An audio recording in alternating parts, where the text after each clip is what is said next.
It was really nice having the event here because there's a motorcycle dealership right across the street, and 15 minutes before this event, I had on filthy dirty jeans, a t-shirt, and I looked like a wreck. So I dress up pretty quick and good, I think. I transitioned at 55. I'm 59 now, so I haven't really been part of the community that long. But some history that I can tell you about. The first time I thought about transitioning was when I came back from college in the late 70s. I gave it serious thought, and the one thing that kept me doing it was one word, and it's called murder. That was justified in me by some very, very dear friends that we had been friends since then when they found out I transitioned, and they said it's a good thing she never did it back then. I was part of the motorcycle community. I still am. It's a very open, loving community, but back in the late 70s, there wasn't much love and openness towards the trans community, and that word wasn't even around then. Moving up to when I transitioned in 2010, I can talk about I was terrified, I was scared, I didn't know where to go. I did not know what to expect from Richmond, Virginia. Most of my life, I had planned on going to college, graduating, and getting the hell out of this state. Since I transitioned, I love the state of Virginia and I love Richmond because the acceptance that I have found and the acceptance that I know a lot of trans people that I have been close with and made friends of have had very good reception here in Richmond. I found out about JRTS, which is James River Transgender Society, on the internet, the best thing that's ever happened to any person in this room. And I wasn't so much looking for people to support me, but people to like put me in the direction. I did not know what to do. I found them. They were a pretty private, pretty closed group. Did not want anybody to know where they met, who was in it. Everybody was still scared, and this was in 2010. Kind of the way I look at it, you know, the trans movement is 10 years or maybe a little bit more behind the lesbian gay movement. So there's still many, many issues that the trans community is working with that the lesbian and gay community has already surpassed. So I found JRTS. Of course, they took me in.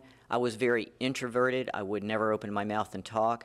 The first meeting I went to, I became the membership director 3 months later. I was accused of not shutting my mouth. Anyway, with the sentiments that I brought in, and I started, once I got my voice, I started challenging Richmond. Granted, when I first started my transition, I looked like the guy in a dress. I started going places that I'd already been before, places I'd never been to, because I wanted to challenge Richmond. I wanted to challenge communities. I wanted to challenge businesses. Would you accept me? I was accepted, and the time that really rang the bell is I went to Bass Pro Shops for lunch one day. And actually, I got mad when I left because nobody looked at me, and I thought I looked pretty cute even back then. But anyway, you know, through the work of support groups like JRTS, and I don't know if Ted's going to talk about the Richmond Transformers, organizations like the Gay Community Center of Richmond, and a number of other groups, Equality Virginia, I have the opportunity to talk to a lot of trans people that are just coming out, and I tell them Richmond is a safe place. There's always going to be violence. It doesn't matter who you are or where you are. But positive things that have happened since I transitioned, which is going to be part of the history. Just a year or two ago, Virginia became one of the easiest states in our country to have our gender markers changed in our driver's license. That is so phenomenal. Imagine, especially a male to female just starting out, very obvious who they are. They can now have that F on their driver's license, which makes it so much easier for acceptance. And it's such an easy task in this state. Not quite a year ago, from just very small conversations with one person at Virginia Commonwealth University, they opened up the LGBTQ sexual minority mental health clinic. That's pretty major. A lot of people still aren't aware of that, but it's major because they openly will accept also trans people there. So there's things happening. A lot of them are still quiet. Some are major. But I see Richmond as a very vibrant city. It's making a lot of progress for the transgender community.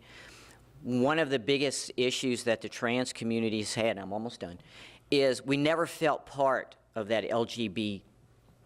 That's where it stopped with us. But just to let you know how things are changing because we're working together as a group.